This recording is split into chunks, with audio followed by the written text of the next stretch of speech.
Hi, and welcome to the sixth Glacier Image Velocimetry, or GIV, toolbox video tutorial. My name's Max van Veek de Vries, and today we're going to be looking at GIV's advanced input options. Particularly, we're going to discuss what these options are, what they mean specifically, and how you can adjust them to get the best possible output velocity maps. So if you watched the previous video, you may remember that we quickly talked through the basic input options that you can see here. In this video, we're going to look at the additional options, which you can find by clicking in the Advanced Inputs tab at the top.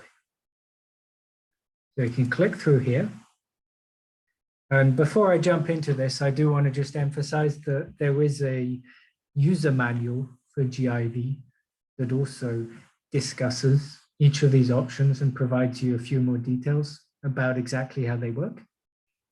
So if you want to go back and read more about it, you can also check out the user manual. Now let's dive into this. So the first set of parameters that you'll see are the template matching options. These are the options that control the core feature tracking portion of the toolbox. And there are two different approaches that can be taken to this feature tracking.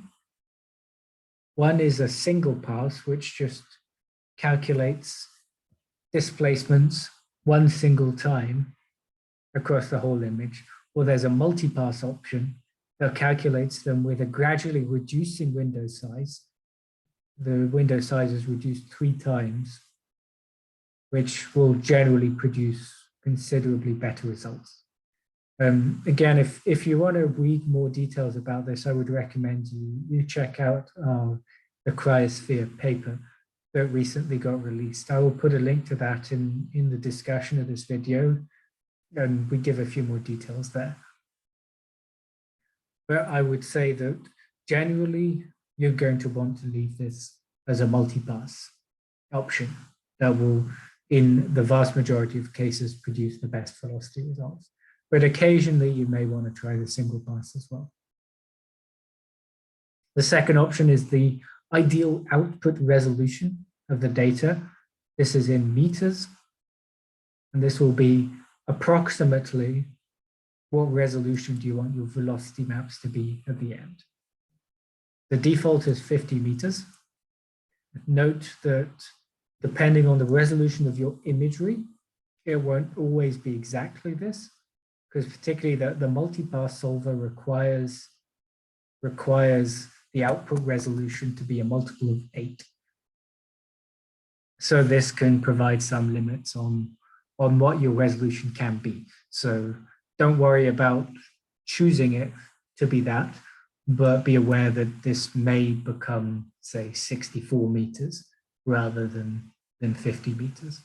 But the code will automatically make that change. So I generally choose 25, 50, 100, or 200 meters, depending on what resolution I want my velocity map to be. And then there are two options here: the signal to noise ratio and the peak ratio. These are very useful options for a start. I think that these are quite important to understand to really optimize your velocity maps. Because what these allow you to do is filter out places where you're not confident in the match between two different images in the feature tracking. And they work slightly differently, which is why the values are different. And I'm just gonna make a quick sketch to describe this. So what will happen when you have image A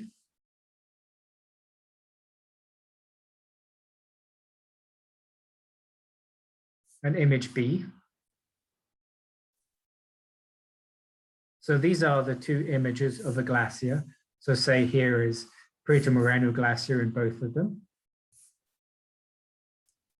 And the way feature tracking is going to work is it's going to choose a template chip, a template region from image A, and calculate the correlation between that and every point within a search area in image B. The search area will be slightly larger than the template chip.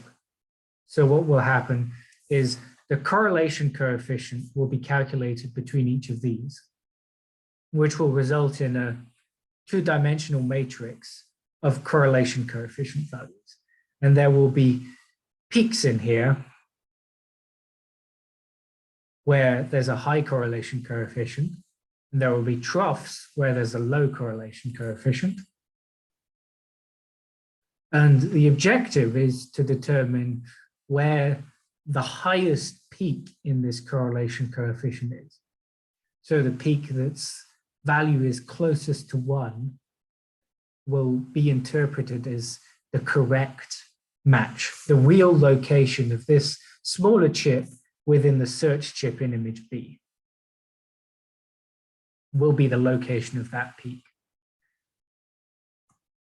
And there are two ways in which we can evaluate how good the match of this peak is. The first, or for a start, both of them use the height of this peak, which we're here going to call h of p. And then the signal to noise ratio is going to use the average correlation coefficient of the background value, and it's going to take the absolute value of it, because the correlation coefficient can be both positive and negative. So taking the absolute value gives us a real value rather than the positives and negatives cancelling out. So I'm going to call that just n for noise. So the absolute value of the background noise. So the signal to noise ratio is the ratio between the height of this peak and the background noise, the absolute value of the background noise. Whereas the peak ratio will instead take the height of the secondary peak. It will take the height of the second largest peak in the image and take the ratio between the height of the largest peak and the height of the second largest peak. So these are sensitive to slightly different issues. The signal to noise ratio will tell us when our peak isn't very large. So when we aren't very confident in the location of this peak relative to the general background. And the signal to noise ratio will generally be quite a lot larger than the peak ratio. So this is why our signal to noise ratio default is 5. And if you want to increase it, you can increase it up to the range of up to 20 or so. The peak ratio is generally smaller and is sensitive to a different thing. It's generally sensitive to when you have a different number of similar patterns within the same area. Say you have a crevasse field of different crevasses that look fairly similar. So the peak ratio will help identify issues related to that. And it will be low if, say, you've incorrectly matched the wrong crevasse. And then the primary peak and secondary peak will be of very similar magnitude.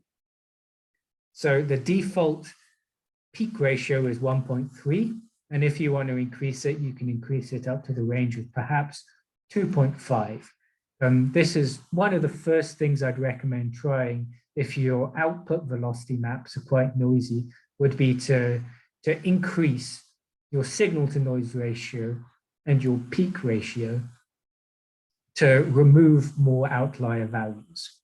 And just in my personal experience, the peak ratio is generally a slightly better metric, is generally slightly more sensitive to real outliers than the signal to noise ratio. So I hope based on that description, you understand a little better what these two parameters mean. And I want to say again that these are extremely useful, particularly in cases where, for example, half of the image is covered by clouds. The combination of signal to noise ratio and peak ratio filtering will almost always exclude all of the clouded pixels. It does a very good job of doing that. Moving on, the image filtering options are the pre-processing options. So these are the steps that are applied to images before they're fed in to the feature tracking. To get a full description of what each of these mean, I'm going to again recommend that you check out the cryosphere article, and particularly check out some of the supplementary materials in which we've run some tests with the same images and varying these parameter options. But for now, suffice to say that the majority of these options are edge enhancing filters. So they're image filters that are going to take a starting image and emphasize features within them. The default filter applied here is what's called the orientation filter. We refer to it in our paper as the NAOF. And this filter is very effective at removing shadows and clouds as well, which is why we generally recommend it as a default. Another option that is generally fairly suitable is a combination of the contrast limited histogram equalization, which will locally reduce the image contrasts, and a high pass filter, which will remove a low pass filter from the image, so will emphasize the short wavelength features in the image. So this combination also can be quite an effective one. There are other parameters here that in some cases you might want to use. An intensity cap will remove the brightest filters in cases where you have a lot of snow cover, particularly in Landsat images where this can lead to oversaturation. You may want to use this. The Sabel filter and the Laplacian filter are also different edge enhancing filters. Generally, if you're not sure what each of these mean, I would stick with the orientation filter alone. But if you feel like exploring a variety of these, you can easily switch these switches to try different pre-processing options. And as I've mentioned, all of the code is available if you want to run any tests of your own as well with the source code. We have a tab here for saving options in which you can choose to save or not to save different outputs from GIV. You can choose not to save your MATLAB data arrays. For example, if you're running this on the app and don't have access to MATLAB anyway, you can deactivate this. I generally recommend keeping it so that you can go back and check the data if needed. You can turn off saving of figures. You can turn off saving of georeferenced .tiff images. Turning these off will speed up the final steps because saving each of these takes a little bit of time, but generally I recommend just keeping them all. You can also choose the output format of your images. You can save them as JPEGs as well. You can save them as PDFs if you like. So if you do want a different format output image, then you can change them from PNGs. Finally, we come to the other tab, which has some very useful additional options as well. There are three options here that I'm really going to emphasize. The first is the maximum velocity filter. This is one that simply excludes all pixels that are moving faster in meters per year than a certain threshold. The default is excluding pixels that move faster than 2.5 kilometers a year. But depending on your glacier, you can lower this to whatever's a suitable threshold. Now, I generally recommend keeping it a certain value above your expected maximum, just so you don't accidentally crop out the fastest flowing parts of your glacier doing this. But say for Perito Moreno Glacier, we know that it's flowing at most about 900 meters a year. So we could safely set this at, say, 1200. We know that any pixel moving at 1200 meters a year or faster is an error. It's an incorrectly matched pixel and can simply be filtered out and interpolated over or kept as a gap in the data.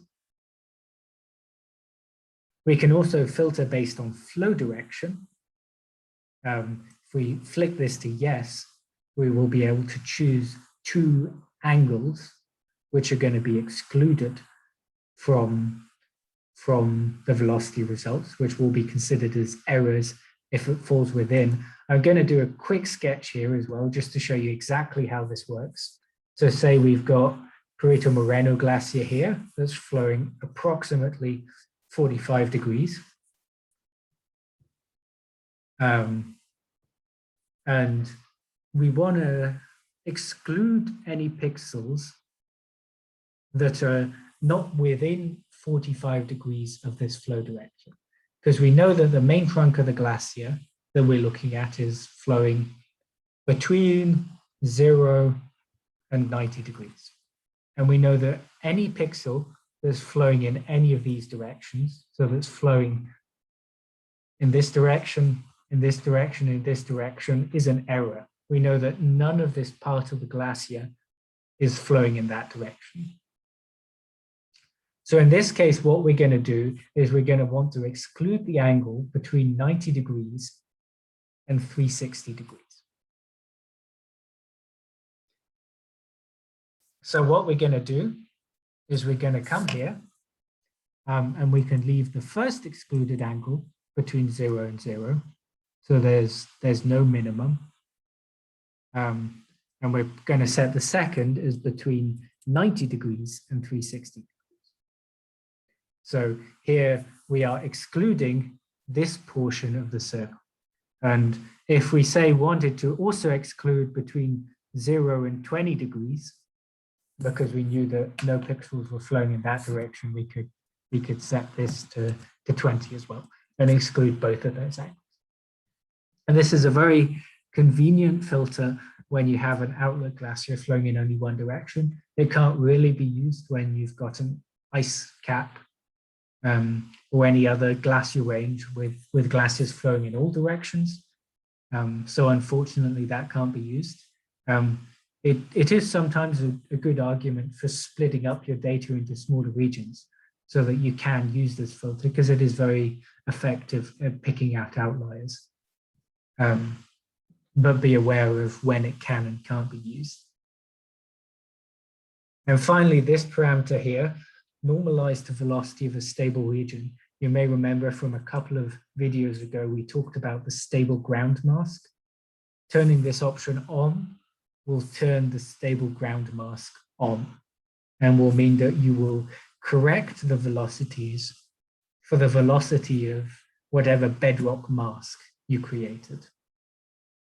This is very useful in areas with slow-moving glaciers where georeferencing errors between different images may be significant and will be fairly effectively corrected, particularly if you're running a small valley glacier or a tropical ice cap or anything of this kind. I would strongly recommend using this option because you will get much less noisy velocity results with this.